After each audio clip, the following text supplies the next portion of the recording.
Well, you will, but the rest of it. So if you guys feel scared, or if you go to a martial arts school, an academy, and you don't feel comfortable there, are you fine with that? Probably not, right? If you feel uneasy or scared. So, make sure that your kids understand that they're in a safe place. That's huge. As an instructor, you're part teacher, part entertainer, part parent. And that's the way they view you. So you have to make sure that you let them know they're secure there, they're safe, but we also have rules, right? Everybody has rules in school, right? Everybody has to say yes, sir, be courteous.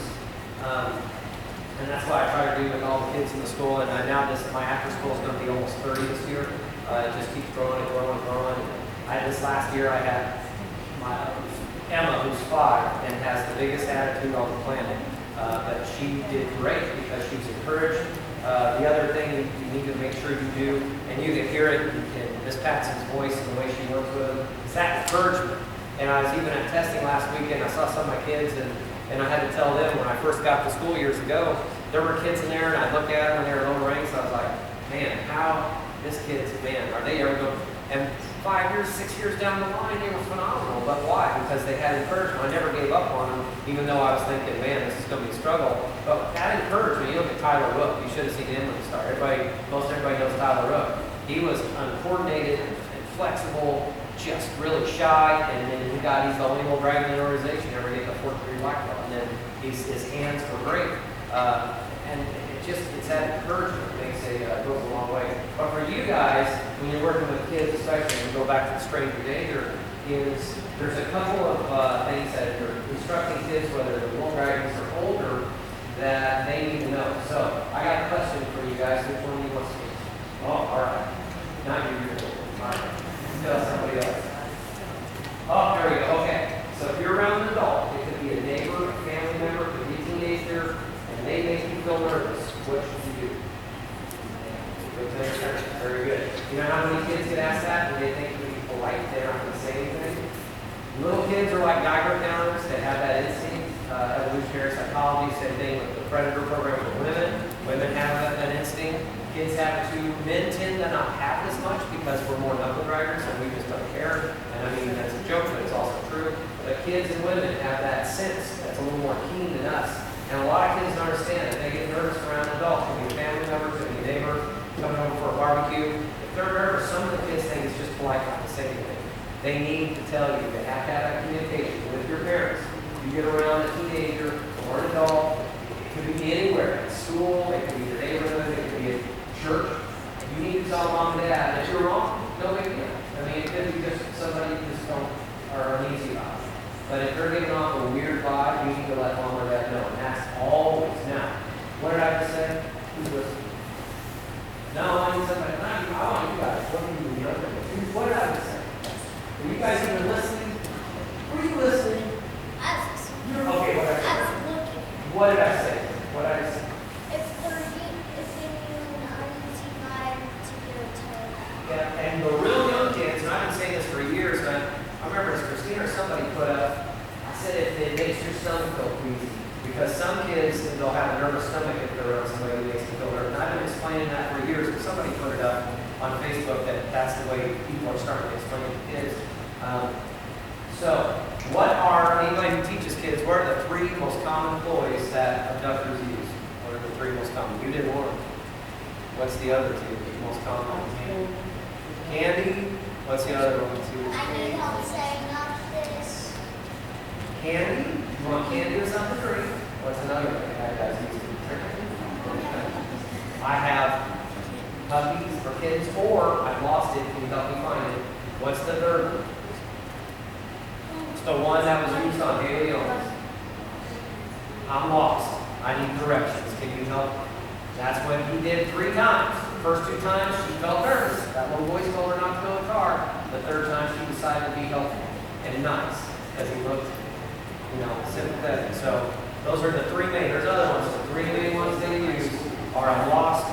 Would you like to pet my dog or my cat? Or I got candy. That's how Otis Toole got John Walsh's son, the Adam. He lured him out to his car with candy.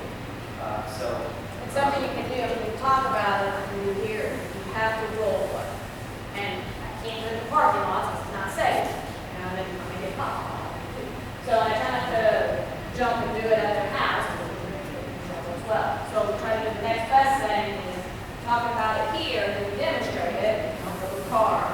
then I talk to the parents and say, test your kids out in the environment. See what they do. Have a friend that you trust really well and see if you can avoid them in. Let the parents do the homework. And I will my kids do what they've been trained to do. And if they succeed, great. If they fail, then okay, let's keep working on this. But you can't just sit down and tell them because they don't register it. They have to role play. They have to get through it and over and over and over. And 3-year-olds learn differently than 4-year-olds. 4-year-olds learn differently than 5-year-olds. 5-year-olds learn a little bit differently than 6-year-olds. But kids learn at those ages through play. So even though you still have structure in your classes, we have to have structure because you guys are better than structure. It's better for you. You still have to do role playing or playing through your learning. A bunch of years ago, when I first started teaching the children's self-defense, I went to Mr. Dorn and we were talking. And so part of the program that it's hard to simulate in the classroom, but you have to talk about it. Is what you guys are at home, and some of you guys will be left at home. Some of you, I was being left at home when I was 10 years old. So I was 10, 9, I'd be at home by myself. So if you're at home by yourself and somebody comes and knocks on the door and they need to use the phone, what do? They're knocking on the door. They're like, no, man, hey, I need to use your phone. Can you let me in? Don't let you. Don't let them in. What do you do after that? Oh, what else do you do? Oh, I'm stumping you guys. Good. That's what I'm stumping that. You would not. Yes, sir. You can. So we were talking about this. What had happened is 2 places in Springfield. Both the guys said, watch the house and wait for the parents to leave because they knew that it's what bad guys do sometimes. They'll watch their house. I'm not trying to freak you guys out. It's just a reality that you know about. So one place, the kid wouldn't let the guy in, but he broke in and he attacked the kid. The other kid grabbed the phone, went to the closet and hid, called the police, and they arrested the guy as he was breaking in. Remember that? That was like both at almost the same time a couple years ago in Springfield. Right when we were talking about the child safety stuff. Yes, sir. Yeah, there's actually recently around where my friend lives in Greenfield, there were 2 people like anti-cancer ice cream trucks there. And That happens. With my little dragons program, the last bunch of years I had kids I taught the emergency number. What did we say that was? 911. 911. So one of my little dragons, JC, his mom had a seizure, fell down and hit her head. Guess what he did? He went and called 911. And they came in and they revived her because he had learned that in class. So sometimes we think we're learning this stuff, we teach it, it'll never happen. It happens. I had other kids. What happens if you're walking on the road and you find a handgun? What do? You go tell mom and dad, they're going to call the police. I had a little dragon who had been in my class, and he was a couple years later, was walking on the road. Guess what he found on the side of the road? Handgun. Went and told his parents, they called the police, they came out and got it. You know how many kids a year get shot playing with guns? A lot. Okay, running around the pool. Who knows the rules about running in and around the pool? I just gave it away. Don't run around the pool. Why? I was in Vegas last year, and when I was out there, a little kid, what was he, 6, got to his neighbor's pool, wanted to go swimming, snuck over there, fell in the pool and drowned. Okay? So, this is why we tell you guys this stuff, because it actually does happen in places. Animal safety. Yeah, so there's a lot of safety classes that we do during mat chat. There may be a 5-minute mat chat that teaches them life skills. And I don't believe, you have to be a 7th degree black belt to be a good teacher. You can be a 1st degree. If you love your kids, if you're putting your heart and soul into it, if you are doing all you can, you're encouraging, you're nurturing, you're still giving structure, because there are places where belt factory schools, where they kids can run and climb and yell, don't have to answer up, do really bad, don't know their stuff, they still get promoted. That's not what I'm saying. But, if you have structure, they do know they need to qualify for their belt rank, right? They need to earn it. As long as you all understand that, but you're nurturing and you're a great teacher, they'll still do good. You don't have to be that great, even physically. We all get older, we're all getting to a point, if we teach all the time, we got injuries. After surgery in my right knee, there's things I can't do anymore. You can still demonstrate, you can still encourage, you can still get other kids to your school to do that. So that stuff's huge. Don't think you have to be some kind of phenomenal instructor physically and be able to do 360, 720 kids. You don't have to. Yes, sir.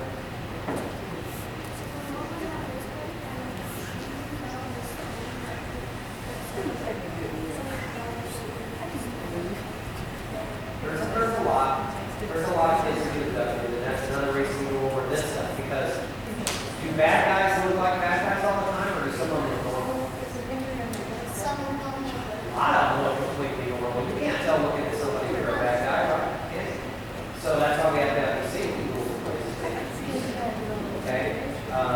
There's a lot to it. There's a couple other things, but I think I Like you get forgot. lost, you're lost at the store.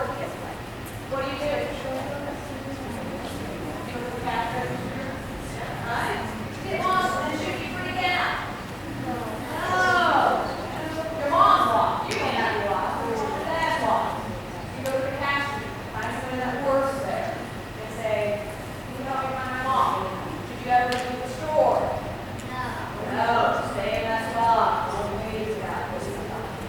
What if you're at the park and for some reason you can't find your parents and there's no police, there's nobody who works there?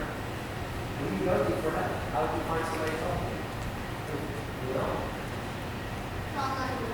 You don't have a phone because you're like 5.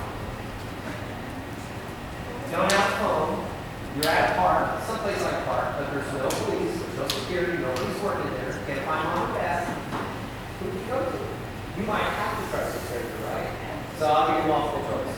There's a couple of teenagers, there's a dad or a man there, okay? There's a woman with kids about your age, and there's a grandma. So who might be the best one? Who would help? Close. The mom with kids similar to your age. Most mothers have kids 30 your age or close to it. They're going to sympathize that you're lost and you need help, okay? So if you have to go to the one. But if there's no mom there with kids, you might have to go to the grandma. That might be your next best bet. Sometimes you may have to go. You're going to have to know which one is probably going to be able to help you the best.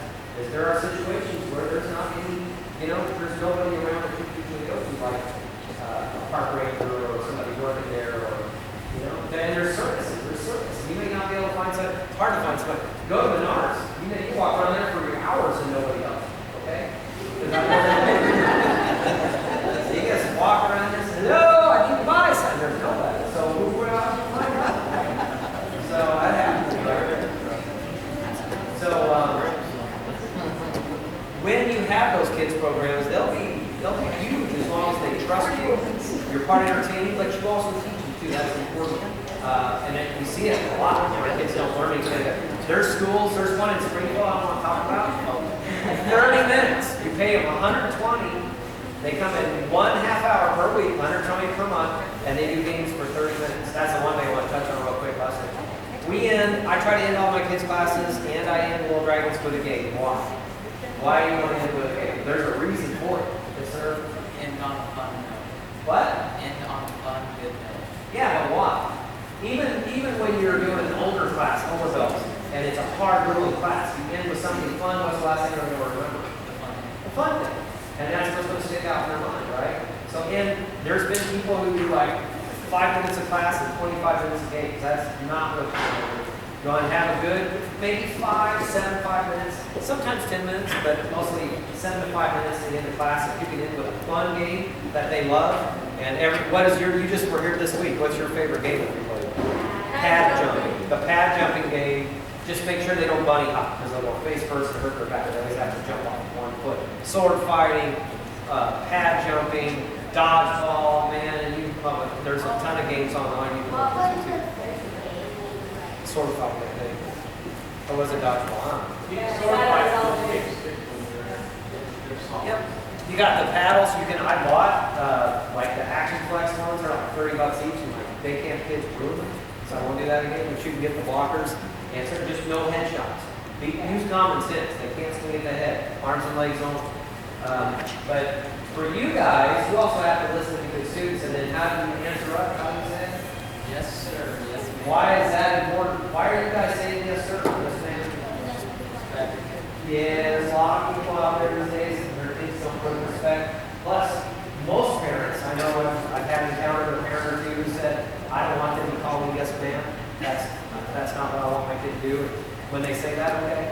But most parents would like their kids to be respectful and like them to answer that. Right, Gabe? So that's a good thing. And as long as you guys understand, you're learning good stuff. It's like vegetables for your brain, right? Vegetables for your personality. So that's good, right? Vegetables are good. May not like them. What's your favorite vegetable? Carrots. Oh, you fly. What's your favorite? Carrots. It's not big something different with carrots. What's your favorite? Oh, I'm not giving you a high five. It's tired. I don't like that.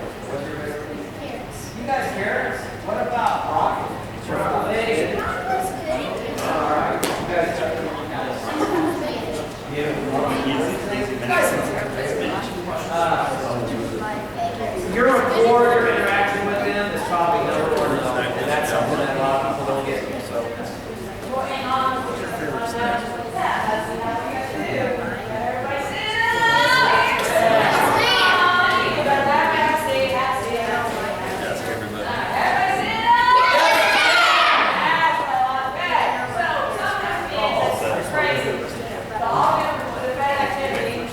Their line. Okay. Follow the lead. Everybody do.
And then whatever your other school office rules are,